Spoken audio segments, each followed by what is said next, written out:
Hey guys, welcome to the first ever Wolf Airsoft briefing. These are monthly videos we'll be putting out, and for those of you with a short attention span, we'll try to keep them 20 to 30 minutes. Well, 30 minutes will be if you guys post a crap ton of topics, which didn't happen this time, so we're looking at maybe a 15-minute video, if that. This is just to keep you guys informed in the loop, interesting stuff that might be happening with guys in the group, ideas that we have, what you think of our ideas, just so that everybody can be a little bit more well informed. First off, we got a new game that we just posted today, just a couple hours ago. So far we got 5 going, 2 maybe.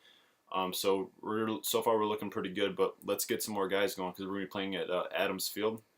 So Arctic Assault is basically just gonna be a big fight. So we're gonna have to get a lot of people there. Try and bring at least one buddy, someone from work or school or something. Just have them come out. We have a new game type that's really going to rely on that, and that you guys bring some friends and whatnot. So, speaking on that new game type, it's going to be sort of a smaller squad versus a bigger team. It's going to go kind of like we'll have 4, 5, 6 guys depending on how many show up. We'll verse the rest of the team. The small squad will have one target that they have to eliminate on the other side. So it's going to play an interesting dynamic of who the big group sends out to sort of find that smaller group. So obviously we'll explain that more on a game day, but just so you guys know, we have some more plans during the game. We're going to have all AK-47 rental guns. So do you want to talk on that? We bought some guns over Christmas time.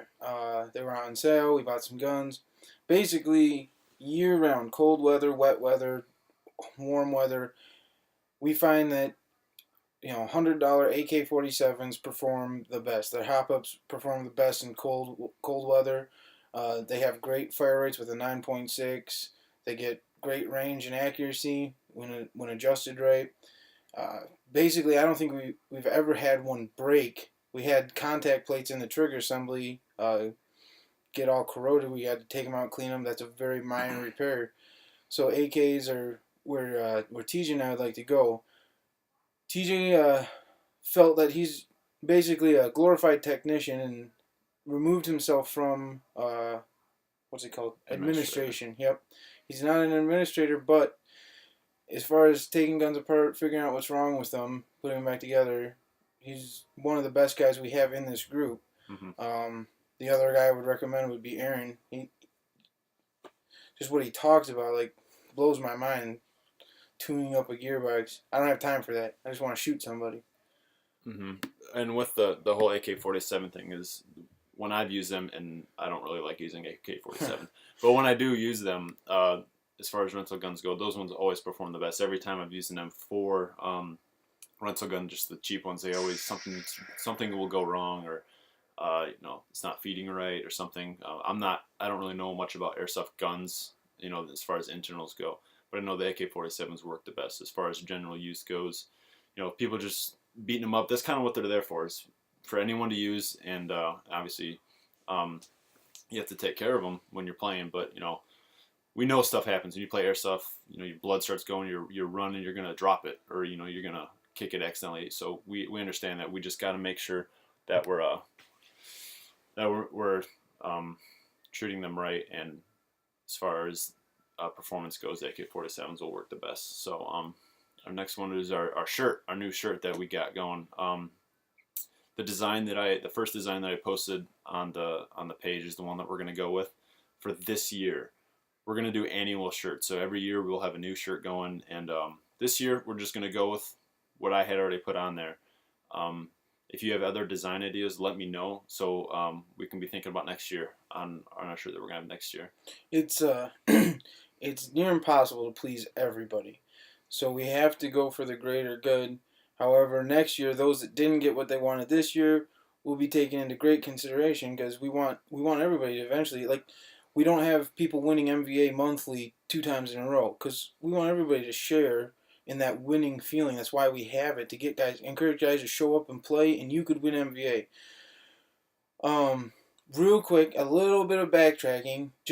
This wasn't even our list, and I want to keep it short, but just so you guys can think about it, we'd like to come up with names for the fields. Adamsfield could be the name of a country or region, something adventurous, a game map. You know, you play MW3, you play Black Ops 2. Think of a something that it resembles, and just give us your ideas so that when we say a field name, it's just a little more. We get a little more into it, you know. That's just real quick, a little off topic, but back to the shirts. We talked about those. Just trying to make everybody happy. Please don't be upset if we didn't do your design idea or the color wasn't right, or these really aren't to wear during the game. Like, we get dirty, sweaty, shirts rip. Not to say that you can't wear it in the game. You can do whatever. It's your shirt. Do what you want with it. What we encourage is, you know, wear them every once in a while, going out with your friends or whatnot. They're going to ask what it is. You're going to be able to tell them, hey, it's this cool group of guys that I get to play airsoft with once a month. You should check it out. We'd love to see a group of 70 guys showing up to play at Adams Field. I mean, you couldn't walk 5 feet without finding somebody if we could get that many guys to show up. But, yeah, so this year, 2014, this is the shirt. Not going to change it. However, next year it'll be different, but I would like to keep it simple. So, I mean, it's never too early to send in your requests. So definitely let us know. So, I mean, we can start working on it and make it super awesome. But one thing that I do want to keep the same is having Wolf Airsoft on the front and Codenames on the back. Anything else is fair game. So just send those in. Let us know. Also, with your code names for the back of the shirt, make sure someone else doesn't have the same code name as you or call sign. Basically, if you request it first, that's yours. That's fair. That's how it's gonna work. And usually people have majority they've picked their call sign. It's just some of the newer people. So we'll keep track of who has what call sign and whatnot, but try and make them unique. Definitely something that will be cool on the back of your shirt. You know, you're walking around, someone's like, you know, Bear Claw, what is that? Oh, it's my call sign for airsoft. Oh, that's awesome. You know, it's invitation to get more people there. So, moving on, Aaron Hatroya had won this 2013 MVA of the year. I thought this year that he was doing awesome. He had so many different guns. He was letting people try it out. It really brought a new level of gameplay to it. And granted, most of us don't play with gas blowback with propane tanks on the back, but I thought he went really above and beyond where, as far as guns go. And, you know, he's always a team player and he'll always help out. So I thought he really deserved it this year. Yeah, he shows up to most of the games, and I'm grateful for that level of dedication. He plays a lot of other airsoft. He's really into the sport. He shows his dedication. He talks about it a lot. When Caleb was away at Air Force Basic Training, he was a core member of the group that really stepped up when the group needed him. I think it's a fair vote.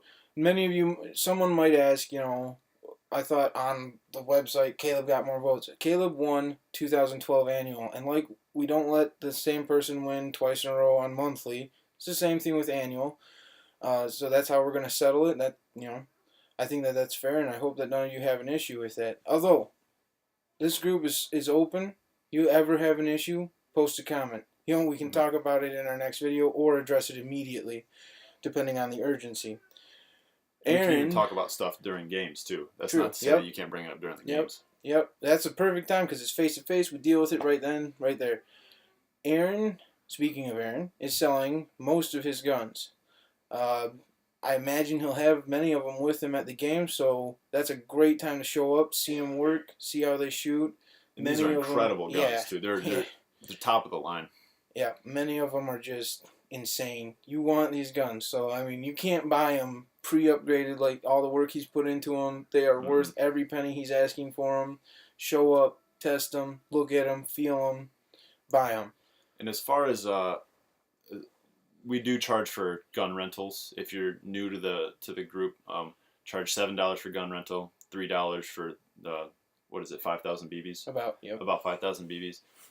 That is not for profit. We don't do that for profit. It's $3 for about 2,000-ish. Yeah, okay, so $3 for about 2,000-ish.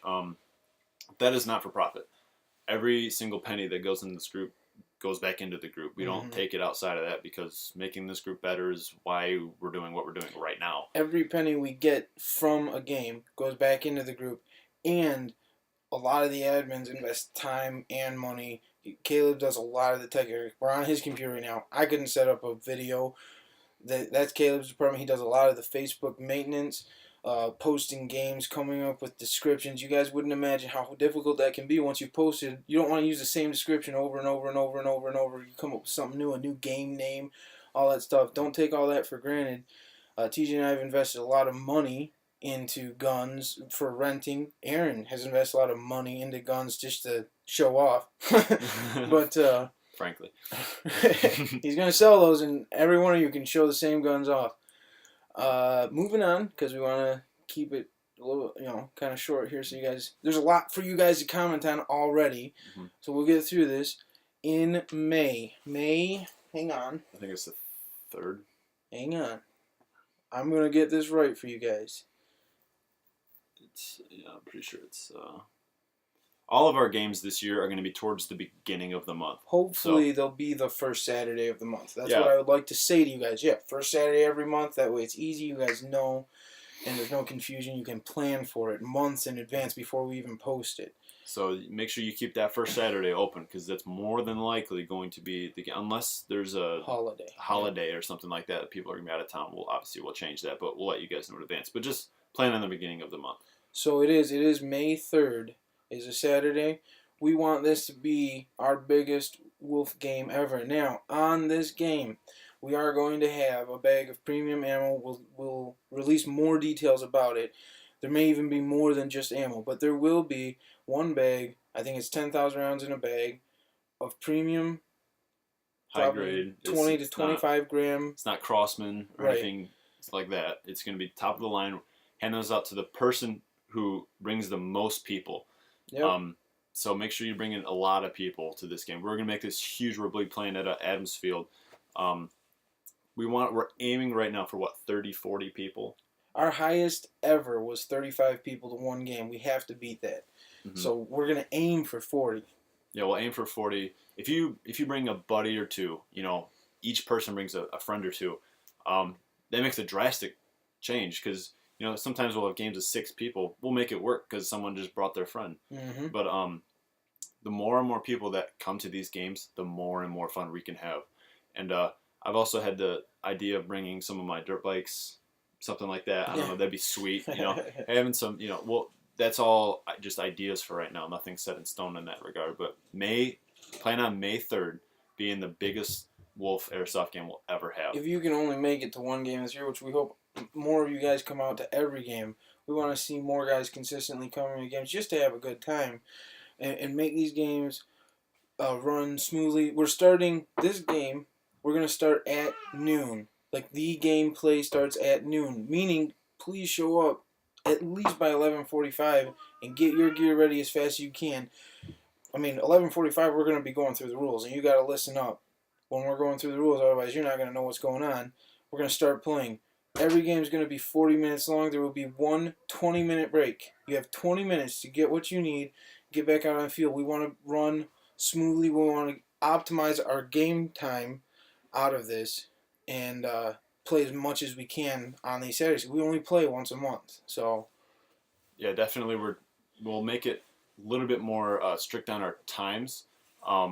Obviously, we might go 5-10 minutes over. That's fine. That's understandable. But that is going to cut into the break time. So, and it's all just to manage sort of how we're going to go about this. We want to get as much game time in and as little break time as really needed, because 20 minutes, that's good enough for people to sort of, hey, you need to talk about that game. Like, do you see me do that and stuff? So that's important. That's cool to talk about that. But we'll save that for after the game. We'll save most of that for after the game. And that's pretty much all on that topic. Mm-hmm. For our YouTube videos, I'm going to start getting better at bringing my camera to the games. I want to have a video for each game that we play. It's all going to be POV from the head, so I'll have a head mount about right here. So we're just going through. We might throw it on some different people during the game. I know Andy and I will definitely wear it. Let's see, what else we'll probably put on the other team, because I only have one GoPro. That's it. I mean, I can videotape regularly through the game, but heck, I want to play too. So I'll mostly just have the GoPro going. Yeah, if you have a camera you can mount, go ahead, but we're not guaranteeing that we can use every ounce of footage. You know, you may think your footage is all that. You're more than welcome to share it. You can put it up in the group, on Facebook. Well, I'll check it out. That's great. As far as like official wolf videos and whatnot, we can only use so much footage, but you're more than welcome to videotape every second of it. Yeah. Send us the great stuff. We love action scenes. Yeah. We got right now. We have enough of guys walking through the weeds, through the woods, and whatnot. But I'd like to get a camera myself, and always have at least 2 going every game. That way, we get enough footage to put together an awesome video every month for you guys to look back at, and that just helps our group grow, helps more people get interested in the sport. And with that, if you want your footage, if you think your footage is just awesome, you want it to be part of the official wolf video, send it to me, or you can message me, and I'll put it into my Final Cut video, and we'll make it sweet. Well, I want to put as many people in it as I can, just to show off you guys' talents and skills with that. But as far as smaller news goes, I think Alec, my little brother, is going to be making an RPK out of his AK-47. He's going to get a drum mag and a foregrip with a deployable bipod. So that'd be pretty cool. Got to watch out for that guy. Those guys that have been playing the last 2 games, Alec's been walking around with the SAW, the M249, and he's been kicking some butt the last 2 games. So he gets this RPK. It's going to be a little bit more lightweight. Wow, and just a little bit more maneuverable. So you better watch out for Alec the next coming games.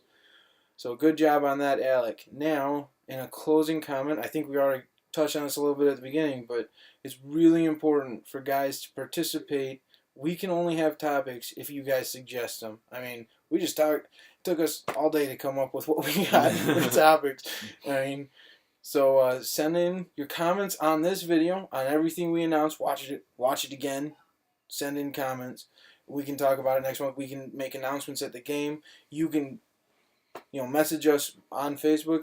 You can save your concerns for the game. Let us know. And I'll also post this video on our YouTube channel. So if you want to see it on YouTube and comment on YouTube, it's completely fine too. YouTube will be a better way to get more people interested in the group too. They may not necessarily be able to come to our games, but they can start watching our videos, and heck, one might live in Michigan and kind of live in this area and say, how do I get involved in this group? Sounds good. That's what we like to see. All right, guys, this is the end of our first Wolf briefing for the month. Hopefully I'll see you guys at February 1st. Main things to take away from this is make sure you bring a ton of friends to that May game and to this game. Anytime we play at Adams Field, we want as many people as we can, because it is a large field if you play there. So anything else, Andy? That's about it. Awesome. Thank you, guys. See you later.